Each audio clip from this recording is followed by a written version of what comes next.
Hi friends, welcome to our channel.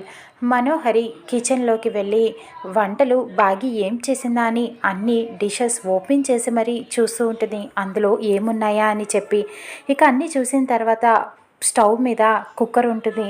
ఈ కుక్కర్లో ఏం వండింది, నాన్ వెజ్ ఏమైనా వండిందా అని చెప్పి చాలా ఆతృతగా వెళ్ళి ఆ కుక్కర్ మూతని ఓపెన్ చేసి చూస్తూ ఉంటుంది.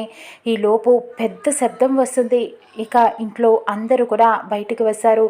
మిస్సమ్మ పైనుంచి పరిగెత్తుకుంటూ అత్తయ్య అత్తయ్య ఏమైంది, ఆ సౌండ్ ఏంటి అని చెప్పి అడుగుతూ ఉంటుంది. ఇక రాతోడైతే ఏదో పేలినట్టుగా సౌండ్ వచ్చిందమ్మా అని చెప్పడంతో అయ్యో రాతోడ్, స్టవ్ మీద కుక్కర్ పెట్టాను, కుక్కర్ ఏమో అని చెప్పి భయపడుతూ అరుస్తూ ఉంటుంది. ఇక కిచెన్లోకి రాతోడు వెళ్ళి చూస్తూ ఉంటాడు.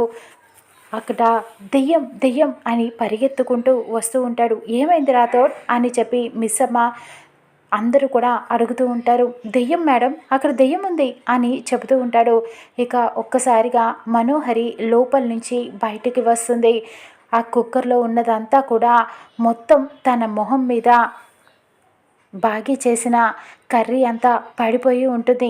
ఇక మనోహరి చూడటానికే భయంకరంగా దెయ్యంలాగా కనిపిస్తూ ఉంటుంది. మనోహరిని చూసి ఇంట్లో పిల్లలు, బాగి, రాథోడ్, నిర్మల అందరూ కూడా నవ్వుకుంటూ ఉంటారు. ఇక బయట నుంచి గుమ్మం దగ్గర నుంచొని అరు కూడా ఇదంతా చూసి నవ్వుకుంటూ ఉంటుంది. ఇక మనోహరిని అందరూ చూసి అలా వెటకారంగా నవ్వుకుంటూ ఉంటారు.